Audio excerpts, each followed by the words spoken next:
morning. Coming to you from Cleveland, Ohio. This is Coffee with the BlackAnthropy show here at No Static Radio in Cleveland, Ohio.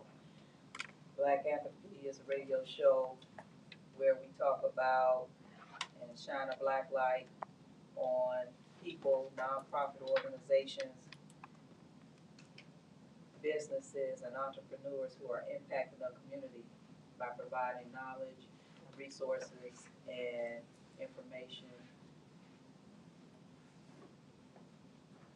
Today, our guest is going to be Cleveland Votes.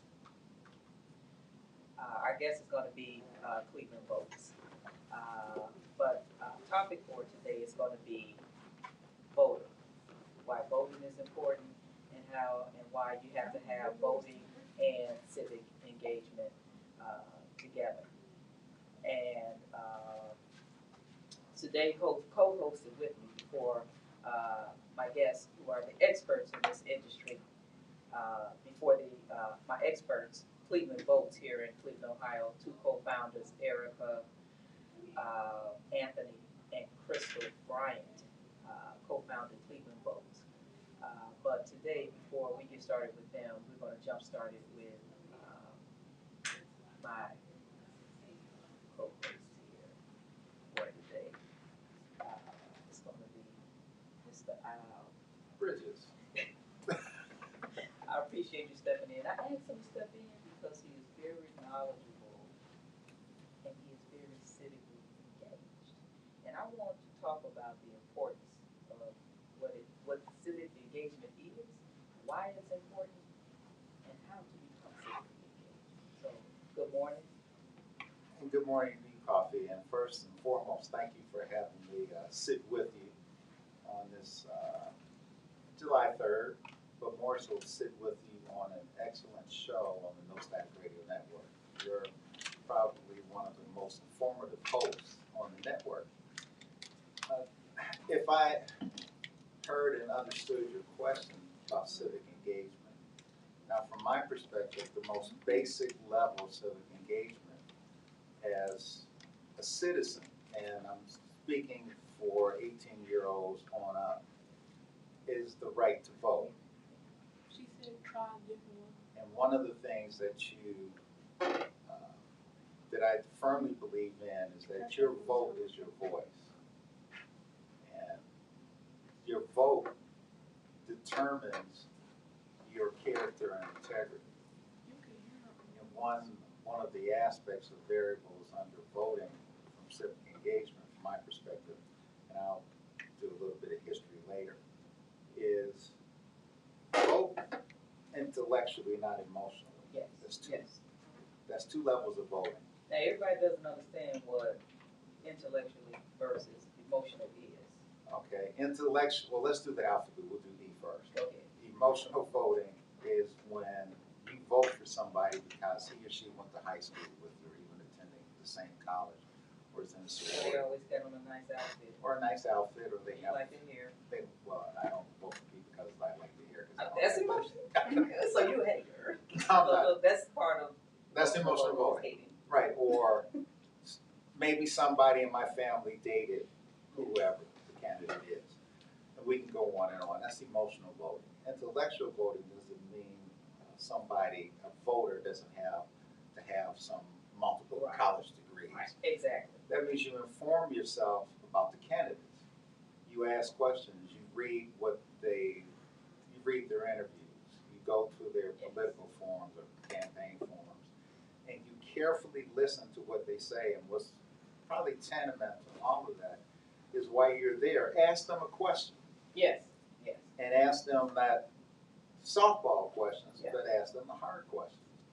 And I often will use the example that when people campaign, they will walk up to you and you'll say, well, if you put a stop sign at the end of my driveway, I'll vote for you.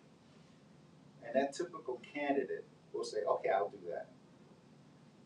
He or she wins the election.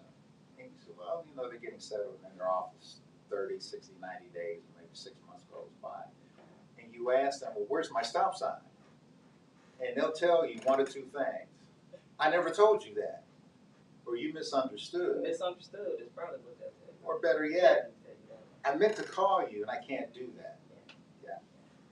And I think, and I'm going to save some of this ammo for your true guest here.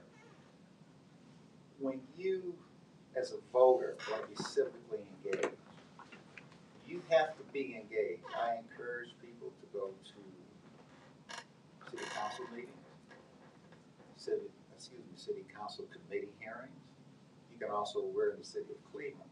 You can watch those on Channel 20 or YouTube if you want to. Most voters don't do that anymore. So first of all, most voters, or there's probably a significant percentage of the population that doesn't know what city council is. So tell us what city council is so that I even know why I should be watching it.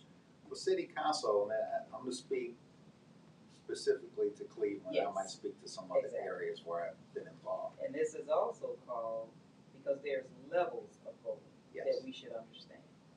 And the first thing we should understand, what you're about to get into, is local voting. And that's the first thing, that's what you see and impacts you every day. Correct. The other stuff does too, but that trickle effect from understanding, okay, did something, a decision, a law that came out today that's gonna be coming out, how's that gonna affect me locally? So, Well, when you talk about local, and they say all politics are or is local, depending on who you speak with. What's important when you talk about city council and you live in the geographical boundaries of the city of Cleveland, there's 17 elected councilmen. And city council doesn't pass laws, they pass what are called ordinances. yes, And it takes a majority vote to pass an ordinance. Only thing you need are 9 votes in the city of Cleveland to pass an ordinance. And ordinances can range from awarding money to entities, giving tax abatement, giving tax equity financing, changing the speed limit, yes. etc. Giving out more tickets like they just decided that the city of Cleveland is gonna do. True, and the biggest function, and I'm not trying to say that passing ordinances is not important. The biggest function the city council has is to pass the mayor's budget. Yes, You're almost talking about $1 billion budget. The city of Cleveland's approximately $720 million.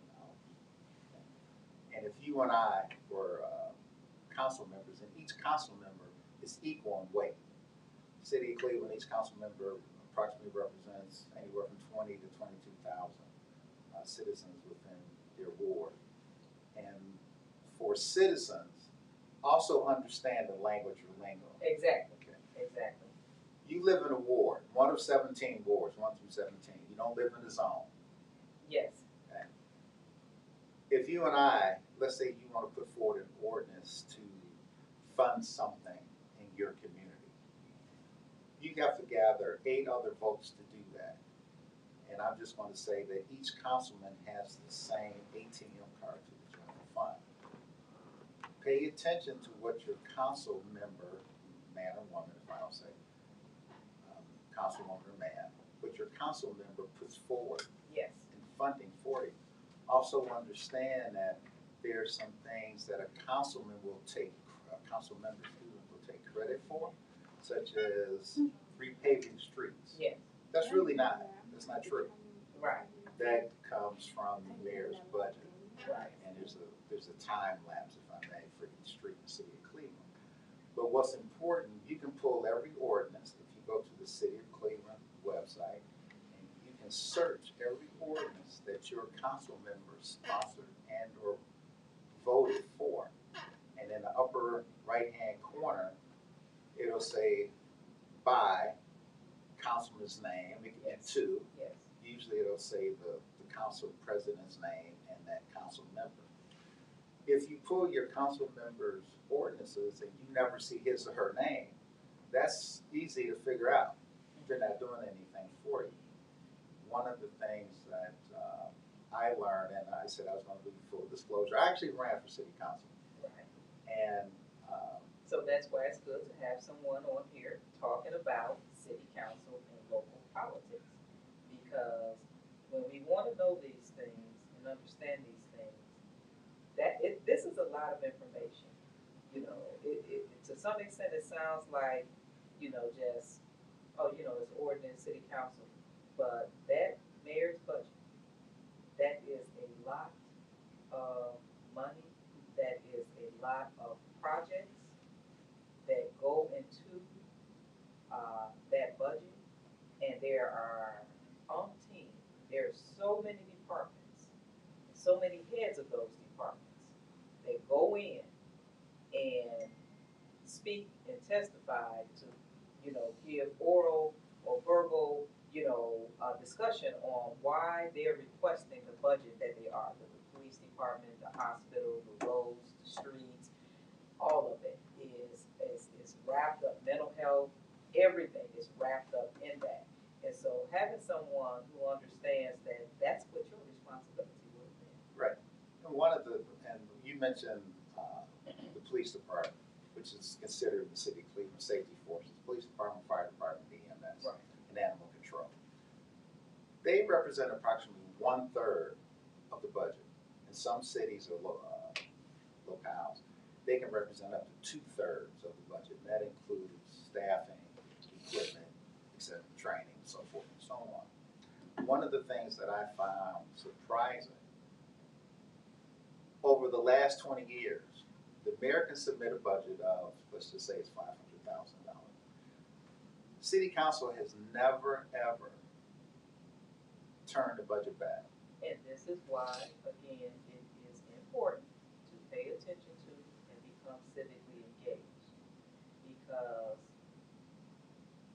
we would know that. We would know what our city council person's doing. Why don't we know what our city council member for my area, for my ward, for my district, and for the other ones, what they voted for? Why have you never, so when you brought this up earlier, go to, when they run for office, or whenever they have a town hall, and like you said, ask a hard question. Is this considered a hard question? You've never had a problem with anything that in the safety budget. Can you please explain that? Right? So these are questions that you can ask if you're civically engaged. And Carl, excuse me, Ms. Coffey, you're very true. You hit it on the head. One of the things that I think a lot of people in the city of Cleveland don't understand, the only thing that you have to be to get elected as a city council member is be a city resident. Yep. There's no educational requirements. There's really nothing.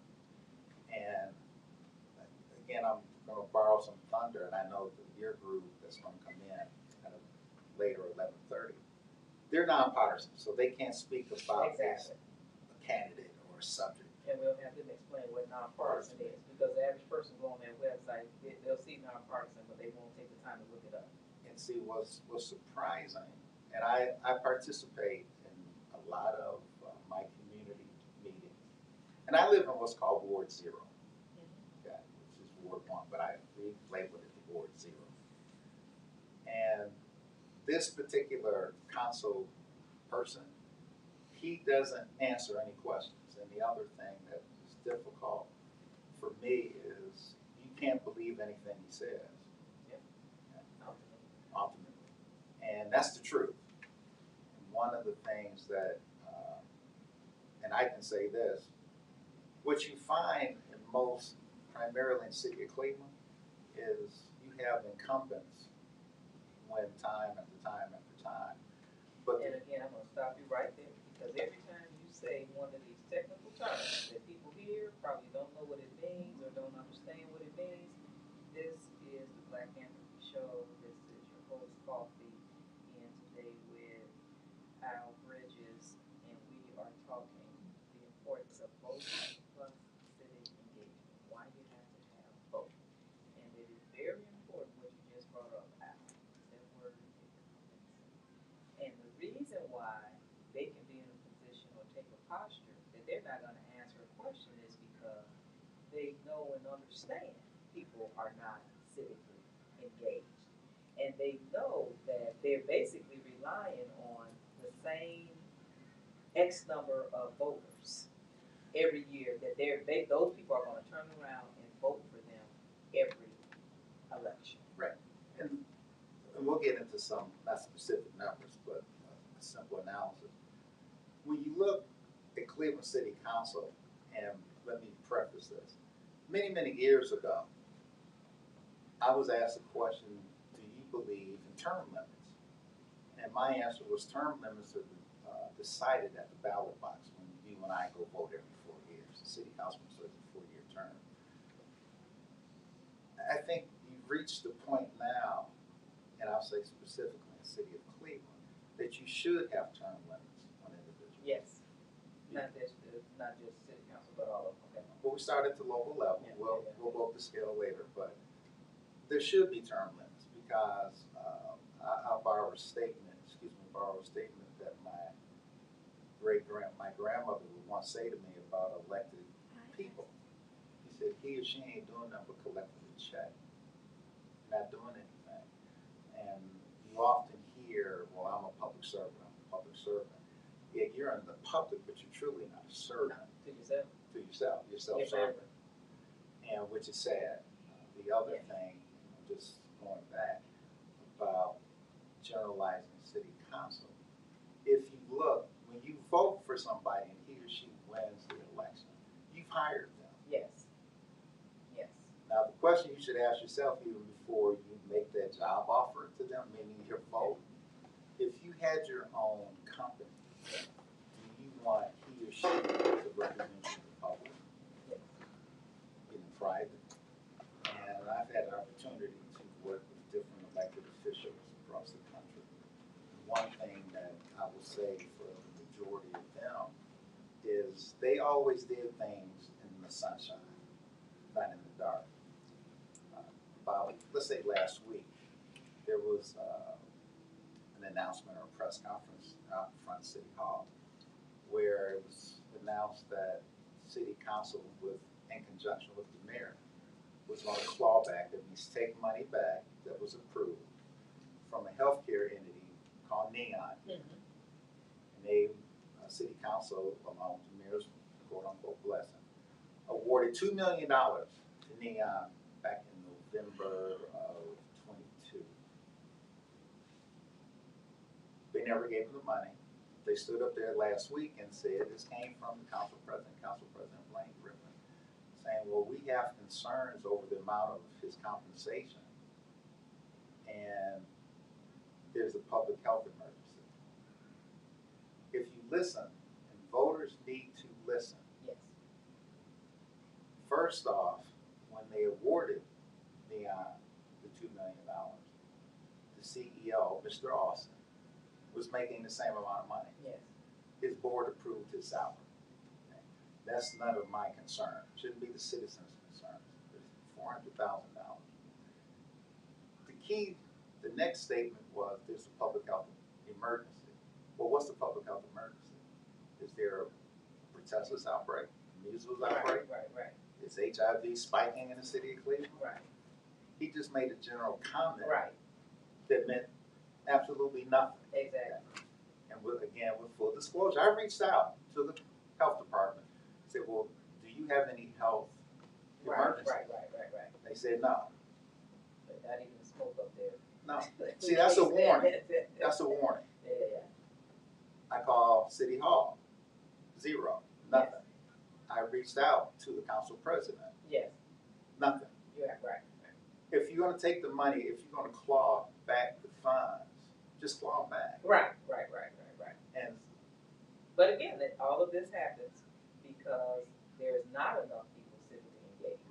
Now, at Al, and especially that day, even if 20 people call, even if 10 people call, they start saying, right? Because then they start saying, now how many people going to call? And then what generally happens is a lot of them try to ride out that wave and hope that a real health emergency does come so they don't have to be accountable. So people could just move on. And so, again, this is the importance of more people being civically engaged. And voting is not enough. Voting to say, well, I'm not gonna vote anymore because they don't do anything. They don't do anything because they know that people are not civically engaged, people are not following up, people are not asking these simple questions. Like every time my co-host here says some kind of technical term, incumbent, stop. What does that mean? Right? They know that people, a lot of this stuff is just kind of going over people's heads that people don't really understand. Like you're saying, asking that question, well, what's the health emergency? Well, the simple question, well, what was the salary before this? Right? Those are very simple questions that if you're civically engaged in listening to them, and then what you'll see over time is a pattern. You see, and you mentioned it earlier, and I'm going to add my word too. Certain elected people, and I prefer to say people yes. versus officials, certain elected people bank on yes. that non-civic engagement or keeping the populace ignorant. And when you keep a populace ignorant, and again, let's focus on Cleveland, which is a predominantly black and brown town, and you hear certain elected people, banter about, well, Juneteenth, slavery, all this, and whatever. When you keep somebody ignorant, you're making them your slave. Yes. I want to have an informed population, because the more informed you have people, the better off your city will grow. And and I'm not here to advocate for one body. There's a movement afoot now called public budget. Yes. And join that group. And keep up to date on what they're doing. Right. I know 2 or 3 people who are intimately involved in it, and now they circulating petitions to get on the ballot for a referendum. This never would have happened. Yes. If city council would have listened to the citizens of Cleveland. But even last year, weren't they even sort of opposed to this and funding this and saying why should they pay people to be basically doing their job? And they went through, like when I was growing up, I volunteered and I did this, and so people should pay and blah blah blah. Well, city council did do that. In the mayor's budget, he had a marked budget line for public budgeting for $5 million. And city council basically came back and said, we're not going to do that. We're elected to do that. Right. Let me be out front here. Money is probably a destroyer. Yep. In politics. And again, being civically engaged, when you have these thoughts, ideas, positions, you're probably not the only one. And this public accountability for the budget, for police, all of this stuff, this is why these organizations come about. And that's how you learn about the thing. Maybe you don't care about that so much, what you're talking about, but do you care about healthcare? And that's how you get the change, is you get together enough people that are civically engaged, that understand the issues, and say, this is what we want, and hold them accountable to it. And again, I agree with you without any hesitation. What we're seeing, and everything is cyclical. Yes. And since you and I are both in our 20s, that's a stretch. I vividly remember a gentleman by the name of George White. He was our councilman back then, and it was called Ward 13. And Judge White, give him all due respect, he literally walked the streets. Yes. And I walked the streets with him, with the judge, and David, his son, because we were the same age. And I saw him interact with the residents of Ward 13. And George listened. And every time we would leave somebody's house, we might 2 doors down, or maybe another block, he would stop and ask his son David and I, what did you learn? Right. He said, tell me what Mr. Smith or Mr. Johnson just said. What's their concern? And we had to not, repeat it verbatim, but we had to remember what they said. And George would take us to city council meetings. Right. And he stood up there and he said, well, my residents in this street or Mr. Johnson, whatever, said this. This is what they're saying. This is what they want, and that's what I learned from him, along with some other personal experiences, professional experiences. See, what and using this term civic engagement was disappointing. We have, as voters, become laissez-faire. Yes. Become lazy. Yeah, and that's my point. People think that, again, this is the BlackAnthropy show. Today we are talking about voting plus civic engagement. You need both. Citizens should not leave it to electing people who are making a bunch of promises, and then we hold our fingers and go off and live our lives and hope over the next 2 years that they do what they're supposed to do. This is the BlackAnthropy radio show, and today my co-host is Mr. Ayl Bridges, talking about civic engagement and voting. And one of the, all candidates have platforms separate from myself. I have a platform too. See, one of the things that's important, I think, should be for everybody who's elected office. You should look at the health and welfare of your citizens. You should look at the safety of your citizens, and you should look at the growth of your citizens. And health and welfare, basically, you know, you have the health department in Cleveland is the healthcare mecca, quote unquote, in the United States. But this is one of the most unhealthiest populations in the country. So what are we doing for access to healthcare? Just not, and I'm not trying to, by any means, demean the three healthcare enterprises here in the city.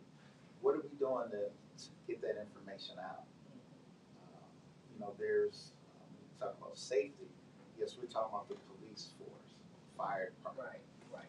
When you dial 911, and let me be candid with you, the best run department in the city of Cleveland is the fire department. You dial 911 and say, I got a fire, the pumping truck shows up, hook and ladder, they put the, hook up water, blow the smoke out, and they leave. You should not dial 911 and the dispatcher says, well, the police will be there in 2 hours. Right. You know, one of the prevailing issues here in the city of Cleveland is, well, we're losing police officers. We have a problem recruiting. You often hear in these committee meetings that, well, so is every city. Right. Now, I'm going to sound very selfish. In every department. Well, I'm going to sound very selfish here. I really don't care what happens in LA or Detroit. Right. Because I don't live there. Right. And they don't care what happens here. I live here. Yeah. What are you doing? Again, we don't specifically at a high level. The safety forces, more so the police department, were assured of bonuses back in last year. It was the October time frame. That money has not been given to those officers as of yet. You don't recruit police officers by offering them a $3,000 signing bonus. Right. You don't recruit police officers by saying, well, you make $53,000 when you leave the academy, but with your overtime and this and that and this and that and other items, you might make up to $7,000. Well, maybe I don't want to work overtime. Right. Yes, I can go to Beechwood and start off at $65,000. Right. And quote unquote maybe be in a safer environment. When you, again, your experiences teach you certain things. Exactly. I recruited professional people, physicians, doctors, dentists, nurses, etc., and some other low-level staff people to come into the military. And we did offer them significant signing bonuses. Okay? For the medical community, it's called ProPay, professional. I can speak personally. Right. They wiped my education debt. They said, if you sign on this line today, we'll pay off all your student loans.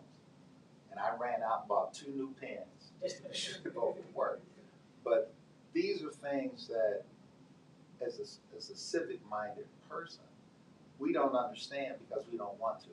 And I agree with you. We want to download our responsibility or offload our responsibility to somebody else. So a couple of times a year, voting and saying I voted, or I'm not going to vote because of this. And again, if you go to the city of Cleveland website, if you go to Cuyahoga County website, Lake County, whichever one, if you go to the state of Ohio website, in order to get any information, you've got to get to a specific department. You've got to say, what is my concern here? And when to that departments tab, it drops down all of these different departments. And these are all of the departments that basically you vote. And if you don't aren't voting and you're not civically engaged, you put people in these positions who are making these decisions, like you said, for themselves, which primarily ends up being a lot about being re-elected rather than actually doing anything in the community. So again, understanding the importance of voting plus civic engagement. Now let's do this. Let's talk about what do you think are more people, are we getting back to a place where, more people are becoming civically engaged? Because another thing I look at, right, like if you watch the news or you read the news, right, you'll see, like, people just talk about like the NRA, National Rifle Association. There's an association for every single thing someone wants to do, right? And so these associations come about because people care about what this issue is, how it impacts me. They've made it a priority, which means they become civically engaged, right? And so they're engaged at all levels. You look at the NRA, they're engaged at the city level and all of the cities. So when we think that this is too much of a responsibility or burden, again, the other side is hoping that you do. But see, there's an expression that people might want to apply. Your concerns as a citizen are not my concerns as a citizen. We both have different levels of concern. And more so when you talk about elected officials, everybody has their pet peeve. I'm going to call it a pet project. What's sad, what happens here though, and more so in the city of Cleveland, council has oversight over the administration and public executive. What should really occur when you say you have oversight, you don't bring that department in on that drop-down box on January the 1st. Yes. To discuss their budget. Exactly. And maybe bring them back on June the 1st, and then July 1st, which is the new fiscal year of the city of Cleveland, and then bring them back again on January 1st. You award operating funds to an entity, and they are supposed to be accomplishing certain projects for the citizens of the city of Cleveland. What happens with no oversight, I'm not trying to say people are misappropriating funds. They don't do what they're supposed to do. And this is where the civic engagement comes in, because it might be 100 or 200 people who have that particular concern of the health department, safety forces, whatever it might be. That's where they need to sit in the committee meeting and say, no, hold on. No, we're going to testify. I don't agree with how the city of Cleveland does it. Public comment is held till the end of the meeting. I'm about to get to that. And I'm not saying that Ayl Bridges or James Johnson should have 20 minutes Yes. to speak. They give you 3 minutes. Yeah. And at that juncture, once technically the meeting is over, every council person can walk away. And you could just be speaking to the chairman. And again, city council and city of Cleveland government follows, and I'm using the term modified Robert Rules of Order. Yes. Which is bad. Yes. The Robert Rules of Order are good. I know what you're talking about because I covered the city council meetings and so yeah. Well, even depending on the government entity that you follow, you work with, or work in, if you're the chairman and I'm your vice chairman, I sit next to you. I don't sit in camera shot view at Channel 20. Right. That's all dog and pony show. Right. Or if I didn't prepare, I should not ask a question. Right. If you really want to go to a comedy show, I'm strongly suggesting that you watch the listeners. Strongly suggesting that you watch some of these committee meetings, because you'll hear your elected representative say things that have no relevance to anything. Now again, one thing I don't want to skip over is we're talking about city council and then city council committee meetings. Correct. So please understand, this is where that civic engagement comes in at. Because those committee meetings, again, as I said, if you go to any city website, any county, any state, federal government, you've got to say, what department am I, do I have a question, and inquiry, concern about? And so that's what these committees are. They are all of these city departments that, like you say, they are allocated, funds to operate, to run the city, to run the machine. And see, one of the things that I'm just going to use the term, I'm old fashioned, so I'm old and fashioned. Just because you change the name of a committee doesn't change its function. Right. And we can call it finance and dance history or whatever, and diversity.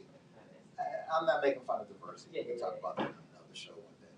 One of the things that the most important committee, and let's drill down, let's take a soft stop for a minute. By law, by ordinance, the Ohio Revised Code, each ordinance has to be read 3 times. Meaning, you and I, if we were in the finance committee meeting, we could read it once, and we could send it within 5 minutes to another committee, that's twice, and it could be read again the 3rd time at the general body meeting, body of the whole, on Monday, and then it's voted upon. It can be read 3 times in one day. That's by law. Ohio Revised Code says that. Most citizens don't know that. Right. And a lot of bills or ordinances, are ramrodded or snuck through. Yes. Or you'll say, If you sit through a committee meeting, you'll hear city council meeting, you'll see. or by emergency. Yeah, right. Yeah. And you say, wow, that's an emergency? Right. That's amazing. Right. It's a lot of them too. It's a lot of them. It's a lot of them too. Now, I'm not going to get into my background. See, when you have a lot of emergencies, you know what that means? Either the city's burning down or you're not doing your job. It's constant. So it's the latter. You're not doing your job. Because if you had oversight, it wouldn't be an emergency. Again, you listen to the BlackAnthropy radio show. We're going to wrap up with the first hour of the show. We've been talking about voting plus civic engagement. And my guest here, my co-host today is Mr. Ayl Bridges, who has, if you're listening, you can tell is very civically engaged. The one thing I want to wrap this portion of the show up with is, why did you become civically engaged?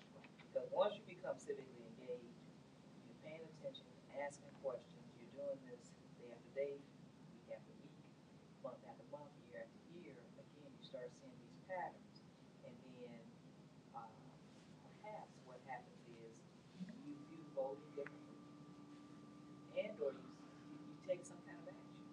So what made you run for city council? Well, let me answer your first question first. Well, maybe civically engaged. I remember going to AJ Rickoff with my parents to vote, and that's when you pull the lever. Yeah. There was no bubble computer machine. And it was reinforced upon us that you must vote once you reach this age. And we, as kids, I'm talking about kids, 7, 8, and going up, we talked about issues in the house. We understood that as children. Why did I run for city council? One, I live here, and I'm a lifelong resident of Cleveland. One of the most disappointing things, and people have heard me say this, and again, I live in Ward 0. Ward 0 is in the ICU. It's on life support. And when you're in the ICU, you have 1 or 2 possibilities. Either you're going to be discharged by death or you're going to be discharged at home. And I made a statement that Ward 1 was filthy. A couple people got all upset. I said, well, it is. I'm telling you what it is. The other thing that, why I ran for council, I don't want somebody else to control my life. Now, you might be the councilwoman, and we have the right to disagree. And I can't be bought for a $25 gift card. I don't want anybody ever to pay me to do my job, but the people, the big entity I work for. I've taken 4 oaths in my life, and I stood and lived by those oaths. And I think one of the things, the primary, biggest reason I ran for city council, because we deserve better. This whole city deserves better. See, one of the things that I firmly believe in, as long as a person tells me the truth, I can live with that. So when you say the city deserves better, this is going to be the last question. What do you see that you would do different to make it better, rather than again, people run for office saying these things, I want better, but then do we get better?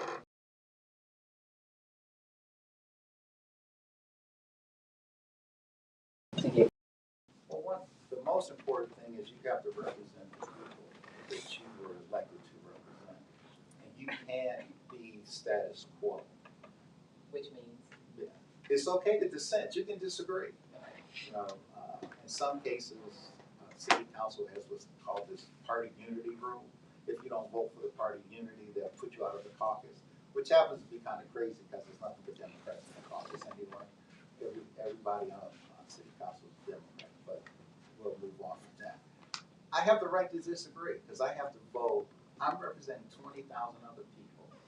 And granted, I'm not going to talk to 20,000 people for every time you take a vote, but you get a pulse and you understand what they want, what they need. Okay. Again, we can come back much later because I'm going to take from the show. People get so involved about development. Yeah. And I ask a simple question. Show me where you give tax abatement for whatever. Where is that offset in the city books? Where can I go 10 years from today and say, I just gave entity X this, but I don't see where it really benefited the city of Cleveland. I'm not going to mention Ms. Jackson, but I just did. She just got fired for asking the same question. Yes, economic development, yes. Right, she just got fired for asking the same question. I think that's what a legislator's supposed to do. You help your citizens. When I canvass the streets, I call it walk the streets, but it was canvass. I said, well, do you know you can dial 311? And people said, well, what is that? Yeah, right. I said, you really don't have to call your council person to receive the trash can or somebody to pick the trash up or whatever. And he said, well, I didn't know that. And so-and-so didn't tell me that. I said, well, you know now. Right. And I'll leave it at this. See, one of the biggest reasons I ran is that I wanted people to understand that they have the power. Yes. The power is with the voter. Yes. Not with the person sitting in that chair down at 601 Lakeside.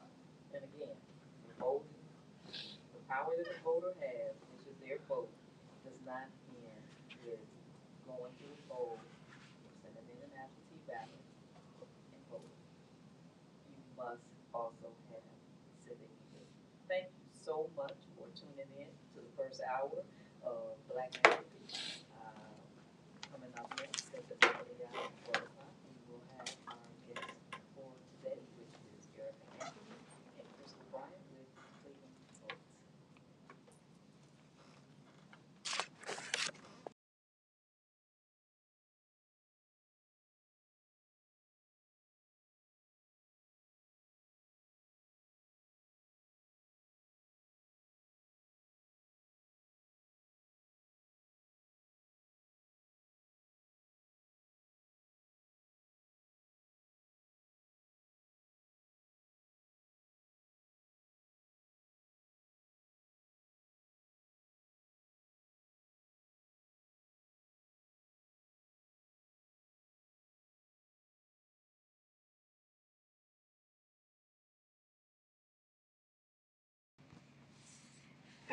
Violence happens to everyone.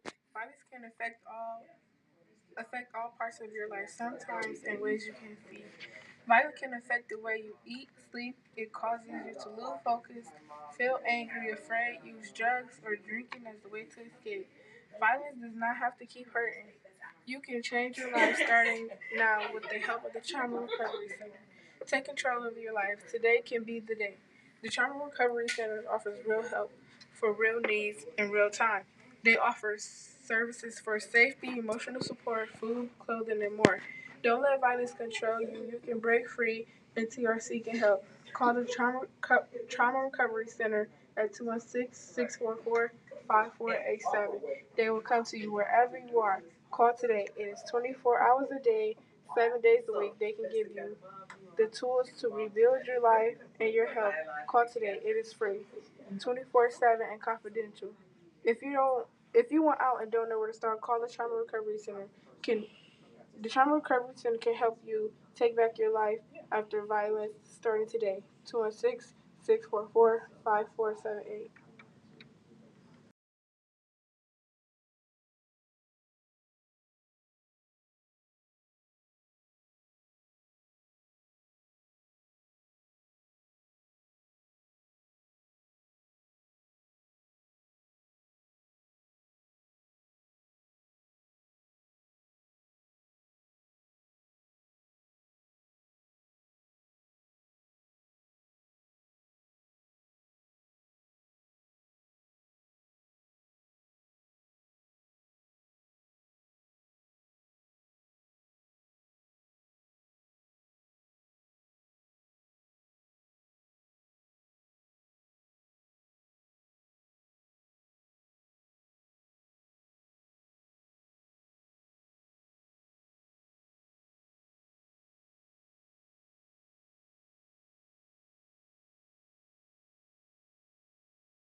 Ms. Erica Anthony and Crystal Bryant, co-founders of Cleveland Votes.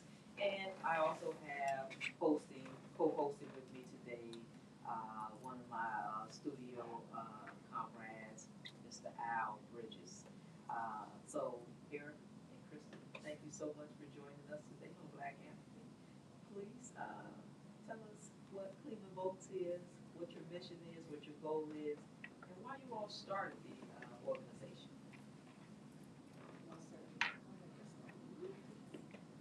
Thank you for having this company. I am going to pass this button to our executive director because while we're going to talk about where we started, it's also important that she's able to kind of iron out where we are now, and all that is a direct result of her work. Ms. Crystal is so kind. Coffee, thank you again for having us. So Cleveland Votes was co-founded by myself and Crystal back in 2014. We have evolved quite dramatically, I think, in the last almost 10 years as an organization, but I think what has been consistent since we founded the organization through present day is our commitment to the people of the city of Cleveland. Crystal and I both consider ourselves servant leaders, humble servant leaders. Her and I individually have held many titles, committed to organizations and populations in the community that have been historically disenfranchised, and very fortunate that together we've been able to do a tremendous amount of work together, including Cleveland Votes. So Cleveland Votes was started, and we can talk more about the backstory of how it came to be, but really was started with an explicit focus on supporting those that had been impacted by the criminal legal system or the criminal justice system. So we started with that very niche population, and we can talk more about what was happening back in the early 2010s, but really have evolved to focus on shifting power in our community, particularly focusing on nonprofit organizations. Nonprofits are a great foundation to think about reaching populations that also historically have been disenfranchised from voting. Whether you're a direct service nonprofit who has a brick and mortar nonprofit, maybe a social or human service organization, and or those that are more neighborhood or community based, even cultural organizations. For us, it's important that we start first and foremost with building relationship and trust with organizations, and we think it's important that in order for us to be authentic in our engagement, we have to meet people where they are, and no one institution can meet everyone's needs in the city of Cleveland. So it's important for us that we formulate partnerships with organizations that already have that foundation of trust, whether we're talking about American Asian individuals just a couple of blocks from where we are today. Crystal and I do not identify as AAPI. We are Black women. That doesn't mean that we can't partner with our AAPI community, but we think it's important to work in partnership with those that share that same cultural understanding and understand those nuances. That's just one example of the ways in which we build relationships and really focus on nonprofits and making sure that they have the tools and the resources they need in order to connect with the constituents or the clients that they are serving. Okay. And so now one thing that I want to make sure that I address up front is because for one, when you hear Cleveland Votes, are they going to be telling me to vote Democrat or Republican, or are they going to be telling me how to vote? So one of the first things that you see when you go to your website is this word nonpartisan.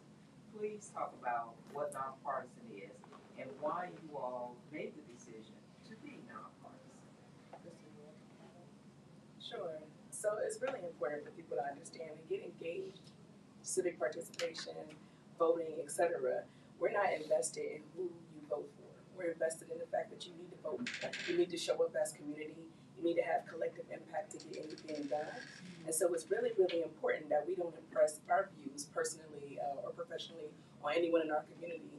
We just help them better understand why it's important to show up, how they get engaged and get involved, and how they own power from the ground up as marginalized communities who may not necessarily have control over wealth. But what you do have control over is the ability to have collective impact, how you show up for each other, and what you want your community to do, look like, and be for ourselves, for our future generations, and for those to come who may be to our right, to our left, our own children.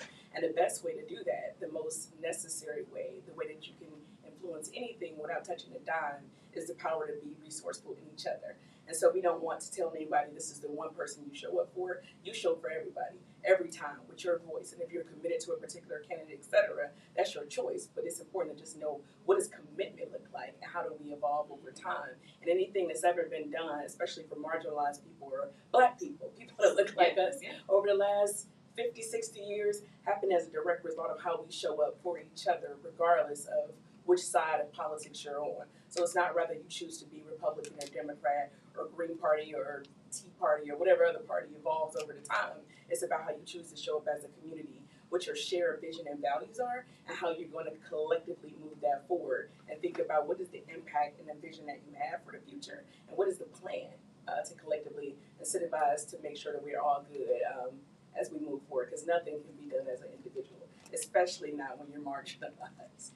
I originally had just Erica scheduled to be on the show, and I can't apologize enough to her for canceling in the last minute.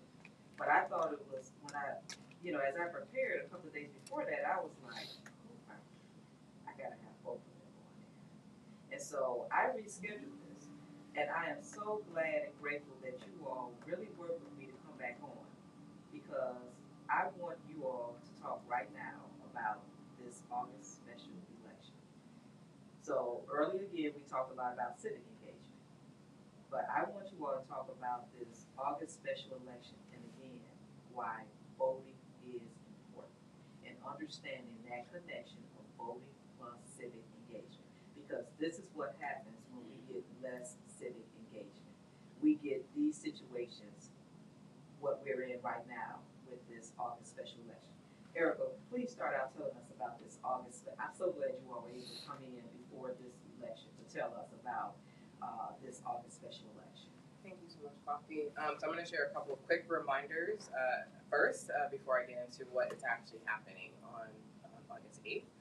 So for those that may not be registered and or need to update their voter registration, you must do so by July 10th, that is next week, next Tuesday, to be eligible to cast your ballot for the August 8th election. So for those that are here in the Cuyahoga County, in Cuyahoga County, you can go to the Board of Elections website. All you have to do is click on the tab that specifies for voters.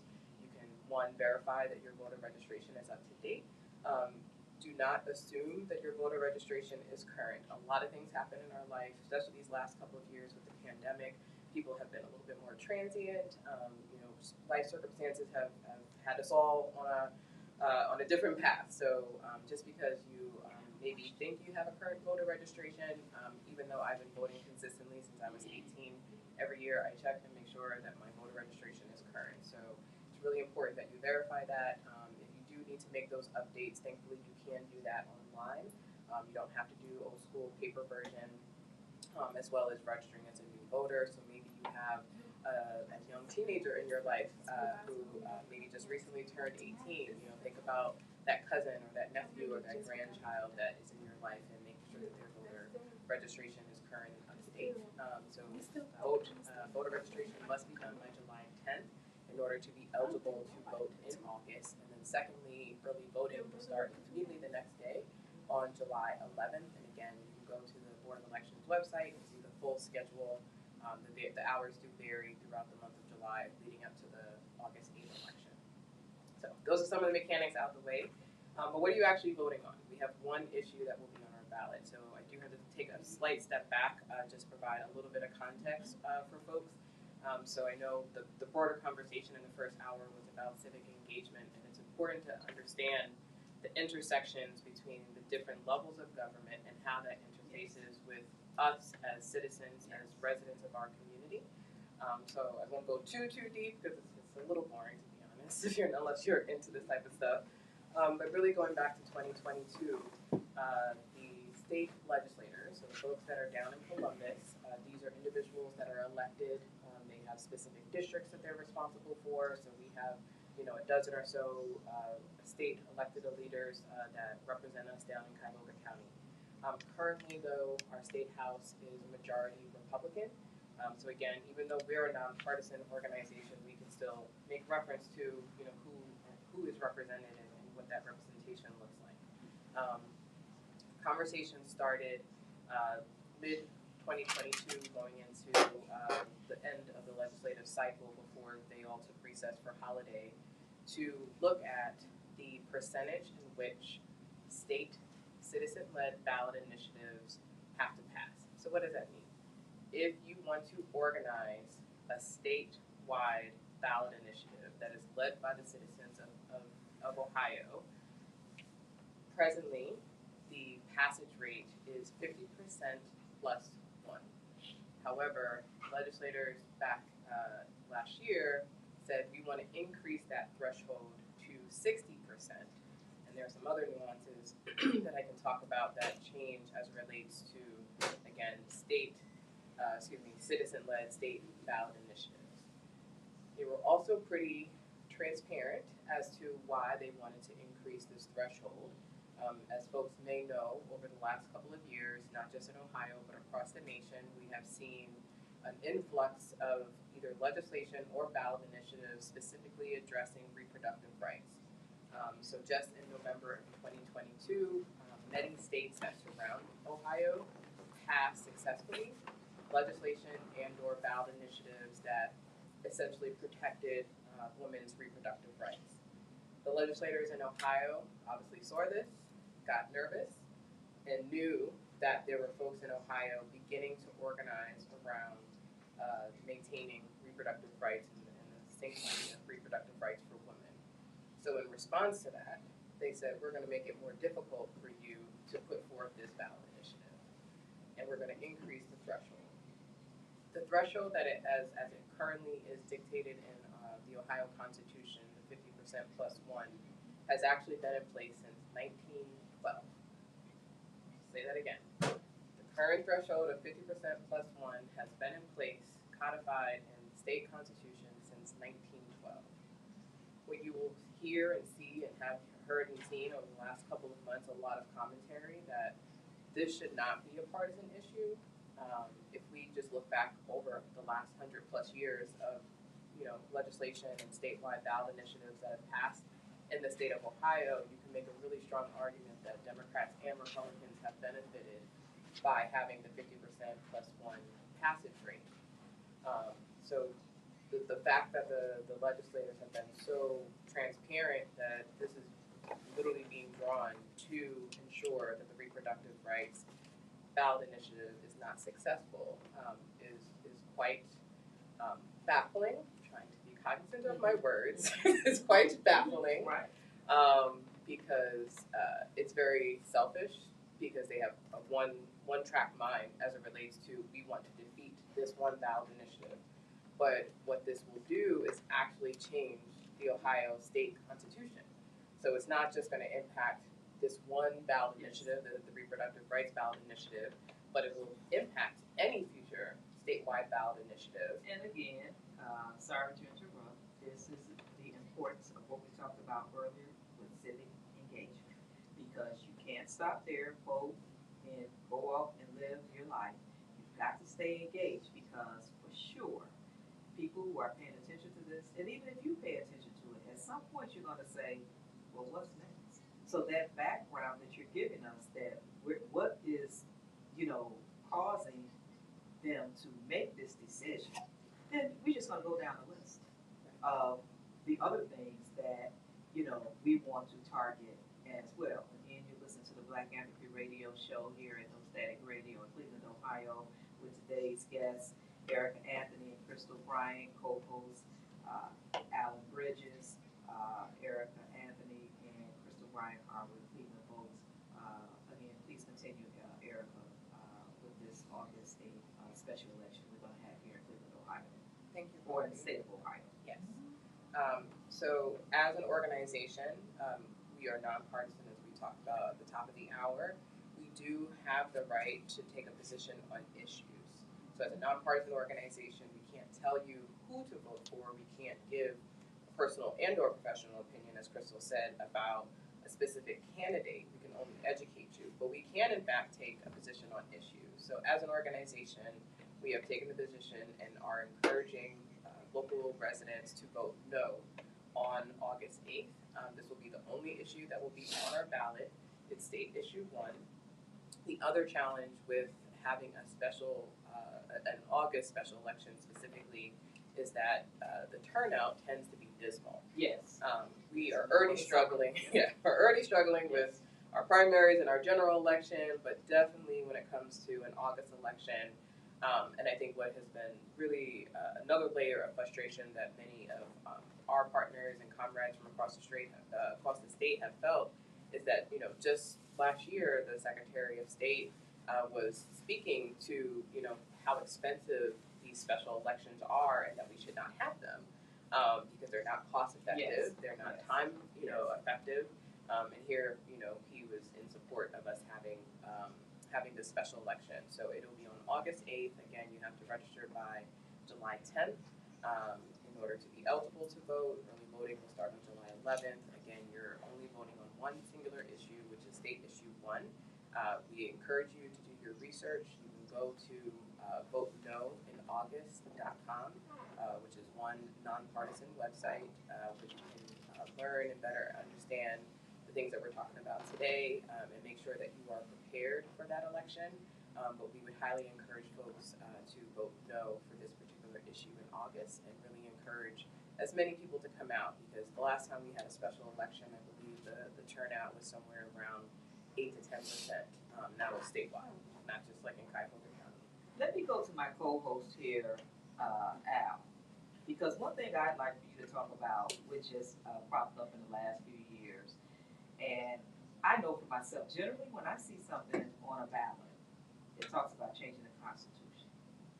And generally when these kind of things are put on a ballot, when you have situations where you have something other than just voting for a candidate, those questions or those laws can be, legislation can be written so tricky that you're not sure which way to vote. So I think it's interesting when you hear a lot, vote yes or vote no, because it takes all of that. What does this mean? What are they saying out of it? So what I'd like for you to talk about, Al, is this posture, this place where we're at between facts, news, and information. Thank you for allowing me this opportunity to co-host with you on this. You see these two wonderful women here and Chris do what they do. It's interesting, you know, the three items you mentioned. I prefer just to say fact and fiction. Okay. And if you look at issues that are put on most ballots, they are worded in such a way that the common man and woman doesn't understand them. And they're written that way to be confusing. Sometimes if you go in and that's talking about issue one, state issue one. If you go vote no, you think you're voting against something. In reality, you're voting for it. Yeah. And using real brief, state issue number 1 is coming up on the ballot here in August. The Ohio Supreme Court said you got to kind of sort of change the language, but they kind of sort of did change it. Yes, right. So it's still the way that it is. If I like the way that all three of you interrelate, intersect the issue here about voting. I do have a question. What happens here, if you really look, and we're going to use again Cleveland. Cleveland has, I'm going to bump it up by 2 or 3 percentage points, a 70% illiteracy rate. So the atypical voter, if we have, let's make the world perfect for this 1 minute, is not going to understand what he or she's wanting in that ballot. The color, the bubble. So are certain things done systemically to keep a populace uninformed, or more so ignorant, because if I'm ignorant, I'm being uninformed because they can't read. And I have to depend on whoever over here to explain this to me. And how do I know that explanation is actually correct? And that's disturbing for me personally, but more so to you two, and I applaud what you do. I really do. Yes. When you talk about voter registration, and I'm young enough to remember in the history books when Jesse Jackson ran for president. Oh, that's my brother. And Jesse Jackson. When women win, we all win, right? one of Leon Brisker, who actually was a neighbor of mine in Cleveland, he actually ran Jesse Jackson's campaign from Cleveland. Okay? But I say, I'm asking the question, registration is important. Jesse Jackson registered tons, Yes. thousands Yes. of voters. If all those registered voters came out, he would have been the first black president. My question to both of you ladies, registration is important, but how do you get people to vote? How do you get Steve's, Bob's, Mary's, Al's, the Coffee's, Crystal, whoever, to vote? And not picking on the young ladies here, we have the 4 interns here, and there'll be a voting age, and it's great to register them. I register people as I was off the streets of Kansas, appropriate term. But what I'm saying here is that people don't vote. And if you have, from your experiences, why aren't people voting? So I'll kick us off to make sure we have time to play into my beautiful colleague. I'm always enamored by, if we all had one good answer for this, we wouldn't be in the position that we're in. But there are numerous issues. And you kind of started off alluding to one of them about the fact that folk may be illiterate, folk don't necessarily understand what's on the ballot. There may be folk that turn around because they don't feel comfortable and don't get it, and they will never come back as a direct result. You're talking about different generations of people that they had different experiences in terms of the ballot. You're talking about proximity. You're talking about a multitude of things, varying issues that keep people away. But if I can sum this up about how do we turn out the vote, civic engagement is the way. And I think that's why Coffee has spent this last almost 2 hours talking about civic engagement versus voter registration and the synergy and where's the alliance with them all. And so the idea here is these 4 young women that maybe, I don't know if we can see them based off a radio show, that we can see, they're already civically engaged. You don't see many teens on a hot summer day spending their time in the office listening to this. Because whether they're playing with their phones or not, they still hear it. It's like I used to say about my son when he was in my stomach and I was in law school. He still had to hear it, whether he wanted to or not. And so that message transforms people as they go along because it's educational. Civic engagement is a multitude of things that looks different ways. It can be institutional organizing, you can be a community organizer, you can be an educator, you can be an advocate, you can be a volunteer passing out cookies. But the responsibility is yours to show up and figure out what's important to you and where you want to be in that line, and how you get people to turn out ultimately over the years is making sure that people understand it's embedded in them. It's so important to them that they are part of something, that they get to have an impact on something bigger, and when they figure out their role in it over the years, that they understand it's in them, so that they're going to do it no matter what. I don't care what I got going on. I'm still showing up to vote. I always have a plan. And I also, it has to make me feel like I have some level of power and influence and control. And I think over the years, what you see from people, they don't feel powerful. No matter what they do, when you register them, you say get out to go vote for this person, we're going to have a black president. And then they didn't see the impact of those things because back to what you asked before when my beautiful colleague and co-founder talked, right? They don't even understand his limitation in power. Exactly. And when you try to explain to them the executive branch of government is limited by these things, and Congress consistently check them, because you had a Congress that don't back them, and then you have our wonderful new political commentators, as I like to say, don't know what the heck they're talking about. And then they want to come on and talk about, but Trump was able to do it, not understanding that the reason why President Trump was able to do half the things he did is because he had a Congress that decided not to check him, because they had a vested interest in what he was doing. But make no mistake, now you see him running, and all of a sudden you see a party not backing him, because they now made a decision to check his behavior. That's a very limited position of power.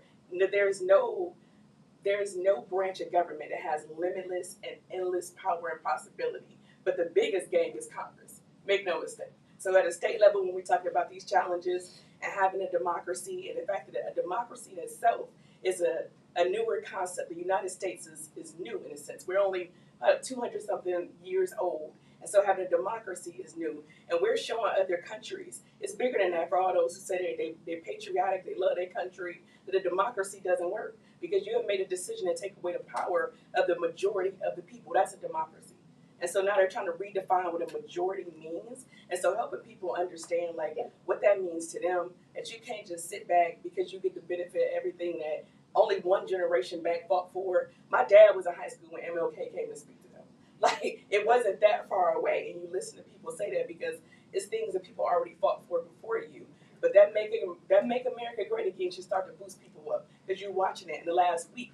be rolled back. So what you didn't have to do because somebody took 3 steps before you, you might have to experience and get out there. And so that level of engagement has to be there again for people to understand there's power in this, there's power in organizing. You just have to be willing to show up, and you have to be willing to show up for somebody more than yourself.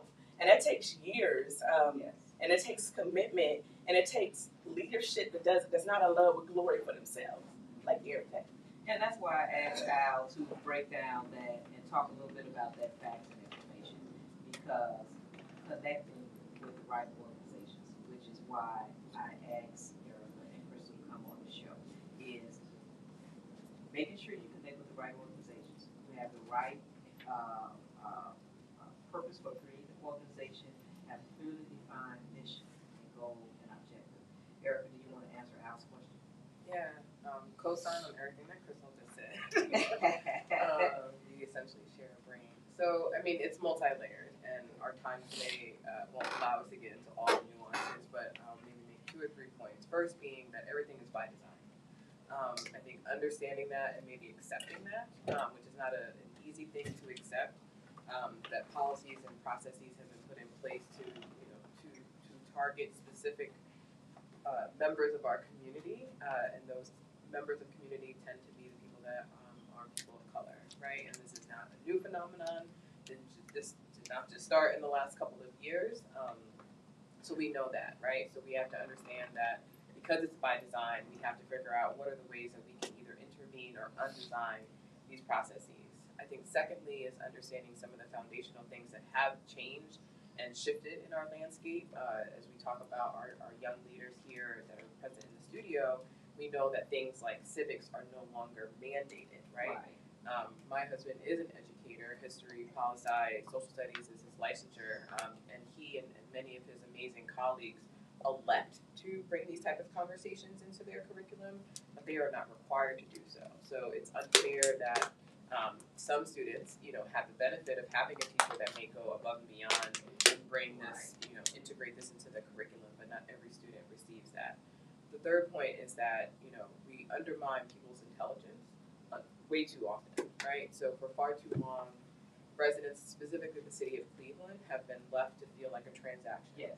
And they know that. They know that there are certain individuals that will come to their communities at certain times of the year asking for their vote, and those individuals will not be there the day after the election, 2 days after the election, or maybe even 3 or 6 months after the election, right?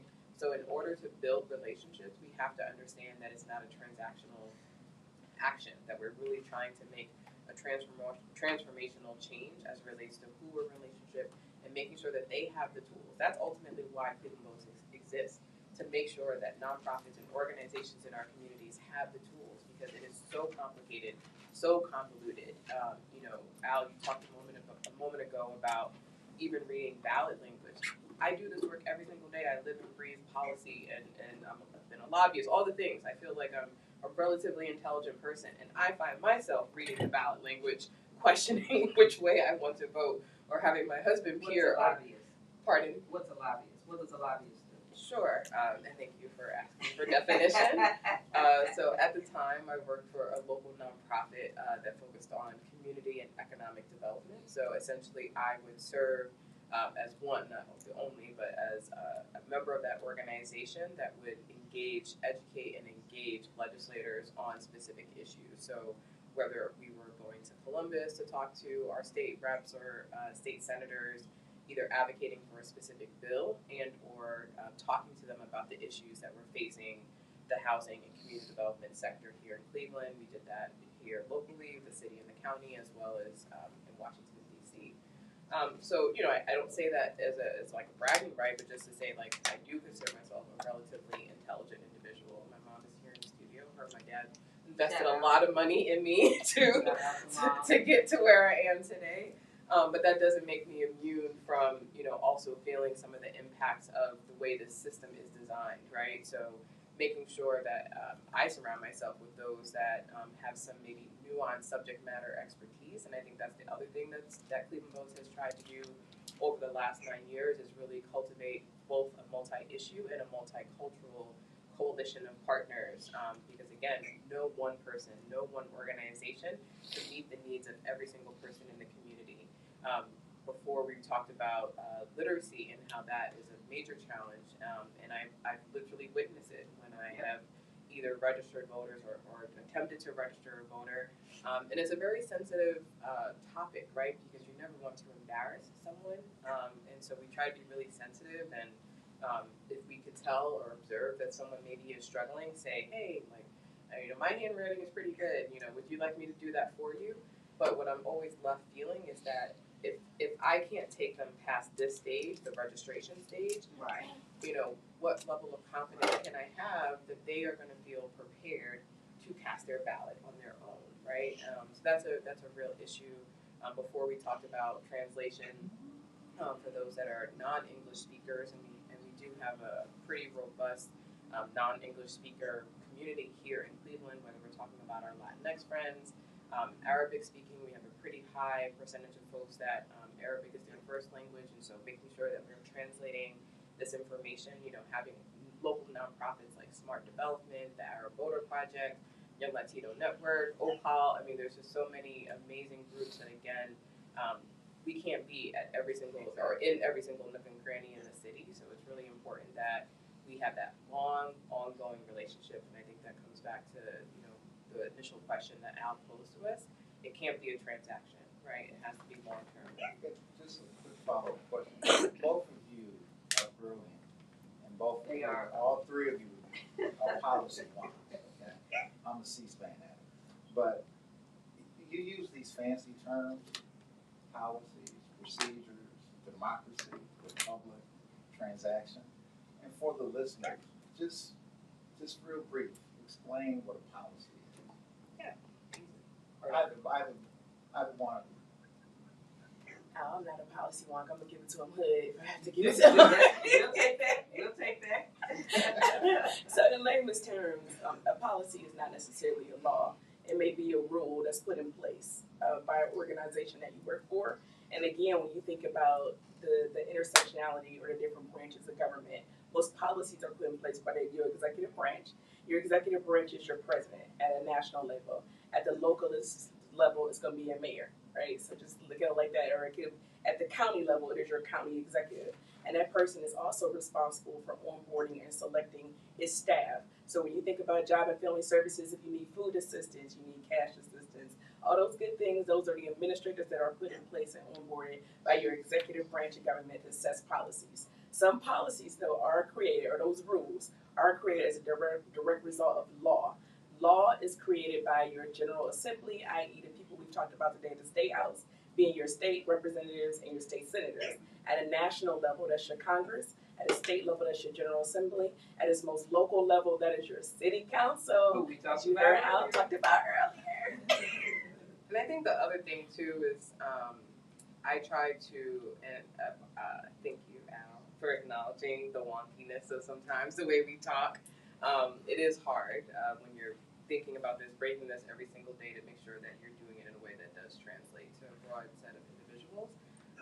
I always like to use just how you function in life, right? And think about the ways that democracy and civic engagement intersect with that. From the moment you open your eyes, right, to turning on your TV, there is a government entity that governs, right, the confidentiality and the sort of the ways in which we can receive information through the waves, right? If you think about social media, if you have someone that wakes up in the morning, there's a government entity that monitors that, right? There's really nothing that we do. We get in our car, gas, right? Our climate, energy, environmental justice, right? There's so many elements of our life on a daily basis. If you're taking public transportation, or if you're driving yourself or your child to, school or to work, and it could be as something as very specific as the pothole on the end of your street, or the lack of healthy food options that may be in close proximity to your home, whether that's by walking or a short drive. So it's really, there's no facet of our life that's not impacted. Getting into the how you undesign some of these systems and the ways in which you can impact change, right, it does require some level of nuance of understanding where. The example I had provided often is that I remember years ago someone saying, well, I called Sherrod Brown, who's one of Ohio's state federal senators, about the light at the end of my street not being fixed. And I said, look, I said, I'm sure Sherrod staff appreciated that call. I'm sure Sherrod has some empathy for the fact that your light is out. But unfortunately, Sherrod is in DC, and this is not within his purview, right? This is not within his responsibility. That would actually be your local city council person, right? So I think, I'm recalling in my mind right now, back in the 80s, not to show age, but, things like Schoolhouse Rock, right? Like these little jingles that were created when civics was mandated in school. And again, because that is no longer required, there is no non-contentious space, I will say. There's a lot of contentious spaces to have these conversations, but there's very little non-contentious places where youth and adults, not just youth, and I think we need to acknowledge that there are very seasoned individuals in our community who also have not been provided access to this type of information. And again, it can feel a little embarrassing sometimes, right? Because you think, oh, I should know these things, and it's like, no, there should be no embarrassment because again, the system is designed to do what it's doing right now. So again, you listen to the BlackAnthropy radio show. Again, our mission is to shine a black light on people, nonprofit organizations, for-profit entities, and entrepreneurs who are impacting the lives of individuals, families, and the community by providing knowledge, resources, opportunities, and inspiration. And I think our guest today, Ms. Erica Anthony and Crystal Bryant with Cleveland Folks, is a very good example of that because I really like, one thing that I'm really liking today is you all are answering a lot of the questions that I have written out, and I don't even have to ask these questions. And I say that because it piggybacks off of Al's question, which is, in your explanation, Erica, Crystal, when people see you, I know for myself, I volunteer a lot, I work with people a lot.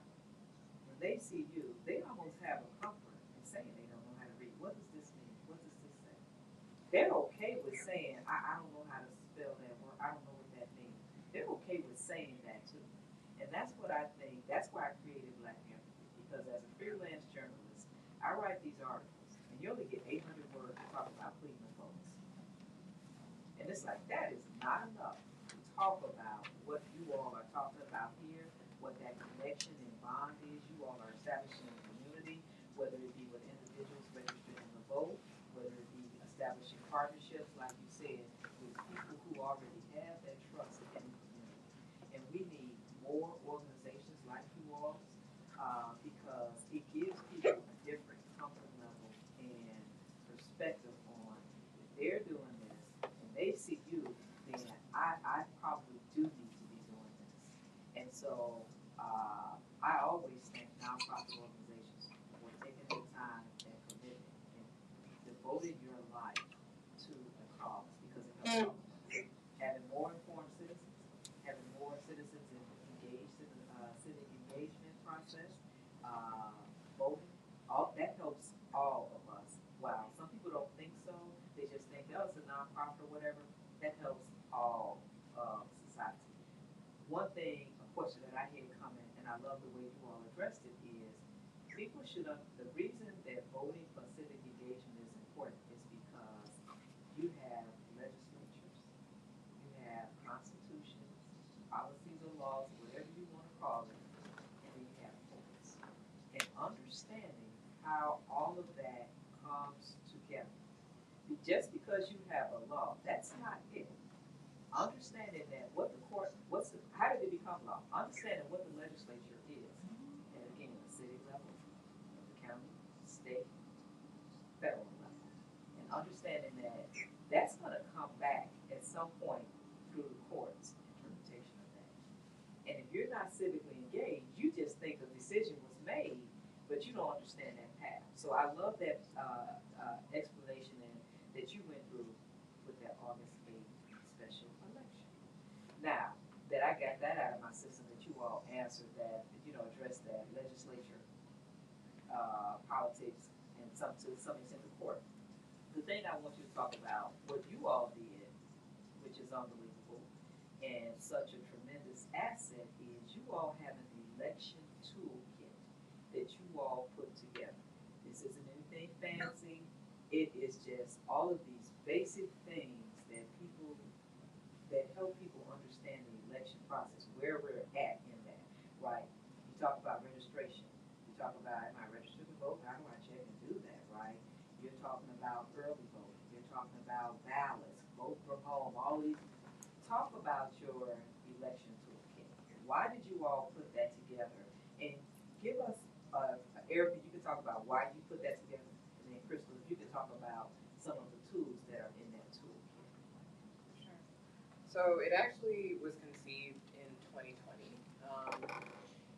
As folks may recall, around the same time that we, as a globe, not just a nation, as a globe, began to learn about COVID, it was also around the same time that Ohio was slated to have its March primary presidential election. And so many of us, when I say us, fellow organizations that do this work, came into 2020, like, okay, we have our plan. It's a presidential election year. We got March primary, so we got to, hit the ground running pretty soon after the new year. And we got ABC. We're all set, right? And then this major curveball comes in with COVID, and we were all obviously forced to physically isolate, or as many of us as possible were able to physically isolate. And for the type of organization we are and our fellow partners, that majority of our work is in person, interfacing with community, we were really forced to get creative and try to understand what does it mean to be a civic engagement organization that cannot civically engage people in person, right? And so many of us, it was about probably a dozen or so of us that began to start meeting pretty regularly in March, virtually on Zoom, starting to understand these different forms of technology that we had now available to us. And so as we started to adapt and pivot, we also realized that many people were calling us, and we weren't the type of organization that got a lot of cold calls, either cold calls or emails. But everybody was, sort of perplexed as to how we do this work. And it was probably the one time that we also received a lot of calls from individuals, not just organizations, which historically have been the primary type of entity that we engage with, because now individuals were home. They couldn't go out and do their typical thing that they did, and they were looking for an outlet. So at that time, probably around April or May of 2020, we were a 2.5 person organization, 2.5, and we said to ourselves, we actually can't manage the volume of calls and cold emails that we're getting. There has to be at least something that we can refer people to. And then obviously if they have follow-up questions, we can do our best. But from a capacity standpoint, it was becoming a little unmanageable. So we conceived of this toolkit. Felt like it was important to document not just things that we have done, but things that our other partners had done before. And really tried to design the toolkit in a way that wasn't abstract, but had very concrete examples of ways, again, individuals or organizations could get involved, from something as like a very low bar entry, like something very easy and simple, to maybe something more complicated. And so we did that first version in 2020 and have since updated it the last couple of years. Our communications and narrative strategist this year decided that she wanted to convert that toolkit into a blog, and in part because the fluidity and the ways in which our work moves is so fast. So sometimes you can see a toolkit and it's great, but as soon as you quote unquote print that, even if it's a digital print, some things can be outdated. So she, toward the end of last year, came to me and said, hey, I'm thinking of not repurposing or updating, the toolkit for 2023. What do you think about a blog? I said, I love it. Let's try it. So now we have a blog that comes out every 2 weeks. So again, we're getting information out on a more regular basis to individuals, and we're also inviting in guest bloggers. We just had a gentleman from NEOC, Northeast Ohio Northeast Ohio Coalition on the Homelessness, do a guest blog. So it also allows us to bring in different voices, not just folks here from Cleveland States, but talking about, again, this intersection. In the case of Connor, the guest blogger, talking about obviously homelessness and houselessness and the individuals that are impacted by that and what that means as it relates to civic engagement. So that's how it was conceived, but we are making this adaptation to a blog this year. I think I remember your question. What are some of the tools in the toolkit? Thank you, Coffee. I'm just joking. So I think more importantly, I want to go back a little bit when we talked about foundation and how we were created. And so we talked a lot about transforming systems. And when you talk about the ability to be able to reach many, we talked about 2.5 staff, and honestly, where are we at? Like 5 down. So we're not a large organization. To have that reach is significant to understand. Primarily, we are a funder. And now we're just talking about the formal pieces of this. This allows us to connect with many aspects of many different people who may not look like us, et cetera, who are interested and invested in different populations, but also in different issue areas and where they are the experts. So having that reach and connectivity allows us to touch and transform systems because it's not necessarily Cleveland Votes. Cleveland Votes is the avenue that they receive the resources. Cleveland Votes is the convener, the influencer, the thought leader, and that allows systems to transform because you have reach into many people that you can connect with, and the toolkit is a tool of a system changer because the ability to have information about the most basic civics, about opportunities at whatever level your nonprofit is at, whether you just have enough people to maybe partner with somebody and how to activate yourself and get organized and structure that, or whether you had the resources to lead a whole full campaign. They look very different in terms of skill set, but also in terms of capacity for an organization. So making sure you have that level of information, making sure that it has some hand-holding information. This is where you find voting information at, this is the phone number you need to call, etc. So it's that type of toolkit, but it's this type of visionary leadership that understands because we have these special elections and everything is so fluid and ever changing that you also have to be able to move with that level of fluidity, so to transform it into a blog, but to still have this digital toolkit available. And so that toolkit is meant to be a systems activator. Cleveland Votes is ultimately a backbone organization, so you don't have to start from zero. You have a foundation built, and no matter whether Erica and I go into something else, we get hit by a bus, Lord, please not. But whatever the case, someone can pick up because it's really significant for folk to understand this is marathon work. You ain't sprinting through this, baby. And so, before I go to my co-host with a question, one thing I want to bring out in that toolkit, which is very important, is you all explain to people what that primary election is, what a special election is. You may have a summer special election in May. You may have a special election. You all are telling people where it is, when it is, what the issue is. You all we have a primary election maybe in late summer, in September or something like that. Then we have a general election, right? You all go through the voter registration and then understanding the option to do vote by mail and vote from home, and and then your early voting. Then, before I get into this other big issue that I want you all to talk about, that I love that you have too, is flatten that ballot request curve, because that is huge. That I like that you all have. But this is the information that is in that toolkit. So again, it's very basic, simple information to get you started.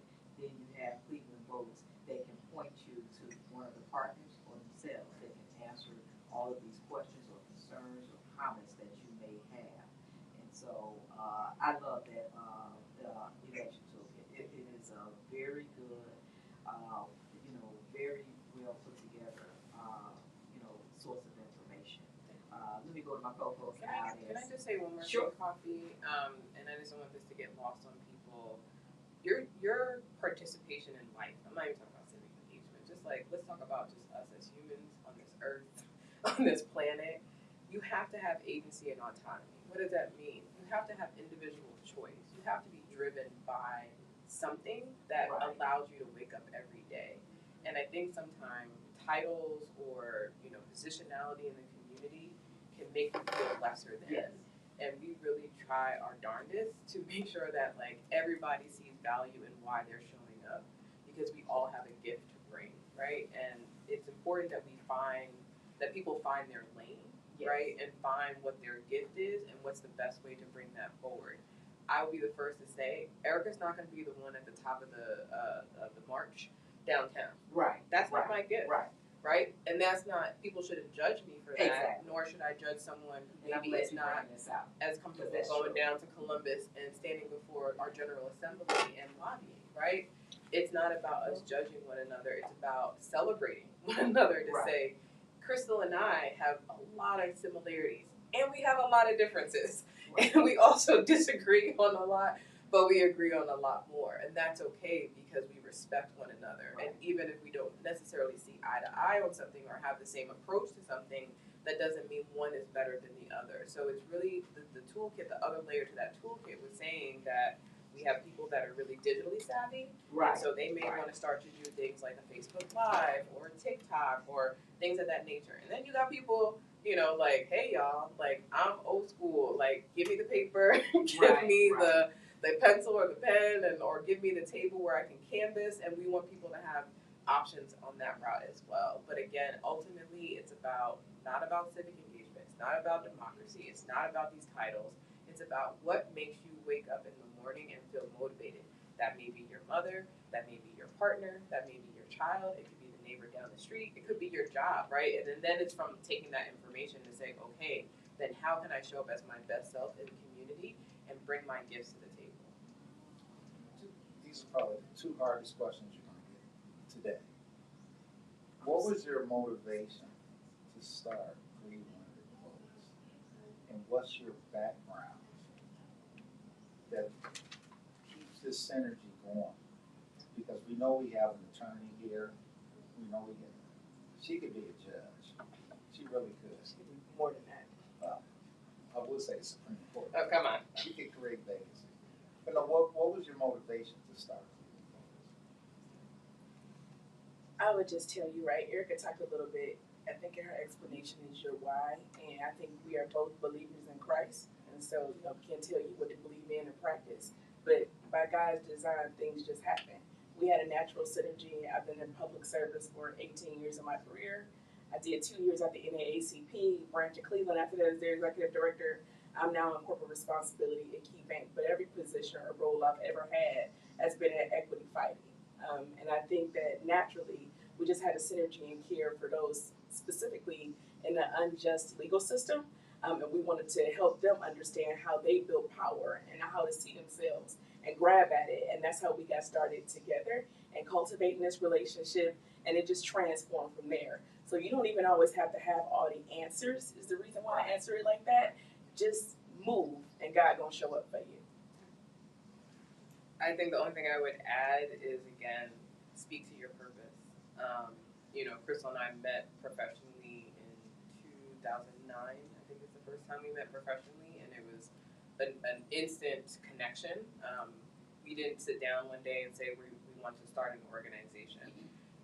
We just together figured out the ways in which we could be, again, servant, humble leaders in our community, and complement one another in our gifts, which we have continued to do in a multitude of capacities.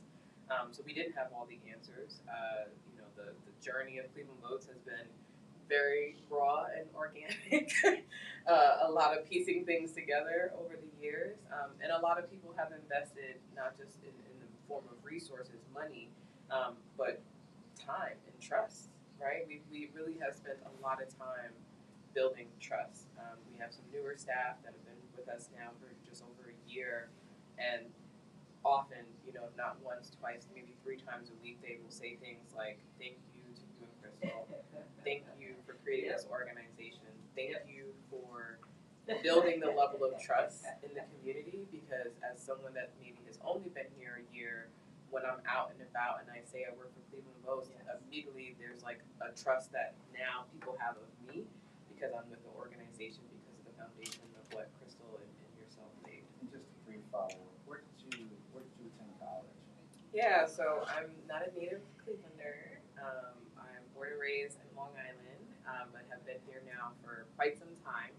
My joke on Cleveland is that I come from New York. They say New Yorkers are mean. I say you better watch out for those Midwesterners, because despite the fact that I've been over here for over 15 years, I married a Clevelander. I got my graduate degree from Cleveland. People still side-eye me and say I'm not from Cleveland. And I'm like, okay, you say New Yorkers are mean. I don't know about the people in the Midwest.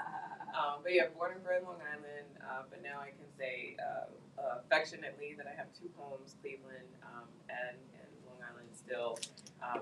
Went to CSU, but then where actually I met my husband. We were study buddies. We both have a master's in public administration. And yeah, I probably have loved policy before I even knew what it was, if that makes sense. Before moving here, I was a paralegal for a number of years. I thought I was going the law school route.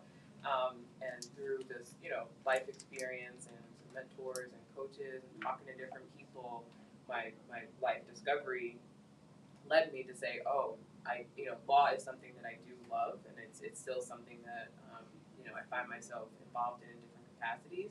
But really, at the end of the day, for me, I realized that I did not have to limit myself. You could be a lot of things as an attorney, and I also discovered that I could be a lot of things without having a law degree that focused on policy and public policy and legislation. That's my jam. I'm a nerd and I'm a geek and I love research and I love the wonky stuff. So I've been fortunate. Most of my career after grad school has been in the nonprofit arena. I've done direct service, as Crystal mentioned before. So I've done directly going into prisons in Northeast Ohio. I've had teams of case managers that have supported individuals returning from incarceration back to the community, community economic development. I've done a lot of fund-related work where, in a sense, I work for a funding intermediary, a funding collaborative, so delving into some of the philanthropic aspects, along with the work that Cleveland Votes does in redistributing money.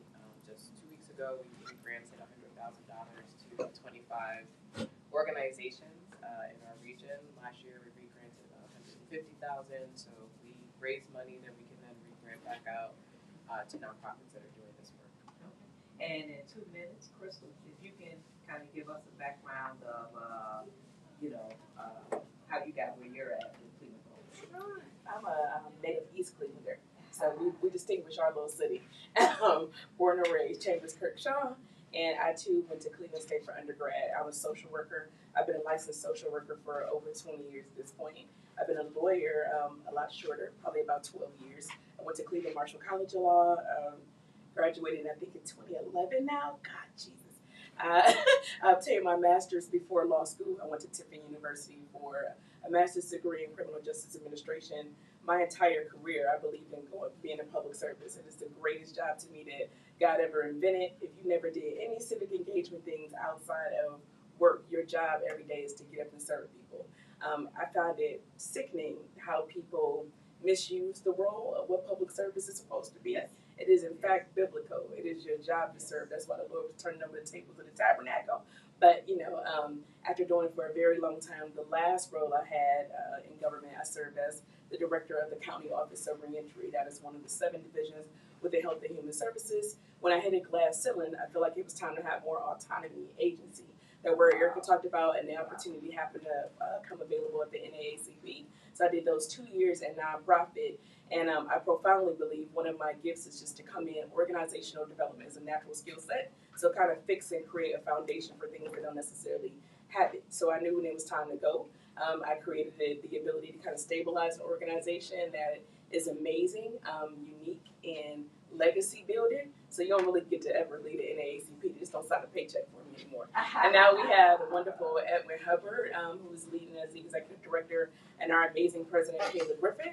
And I had a new burning passion that I had been working on for a while. I just couldn't figure out how to transfer the skill set in it. And it was this passion about economic equity. After George Floyd had to kind of save as a martyr, so I said he didn't want to, I'm sure. But that is what happened to him when folk asked us for the first time, well, you have a table, what do you want from it? The only thing that we could talk about was criminal justice reform, and I think it's because we don't really understand capitalism and equity, or economic equity or inequity. And so in order to transform to that degree to create self-sufficiency, you have to understand money. And so he found it in me, I don't know why, but they seen fit that I can come over into corporate responsibility, learn about banking, but also learn about giving, and really the ability to lend and create access to capital. So I'm excited for this new opportunity, which you bring that skill set into.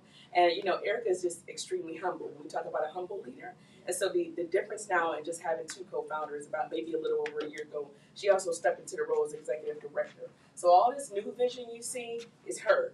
I'm just here for whatever she needs, a kernel of corn, a nugget, whatever she needs. This is her, but she never says that.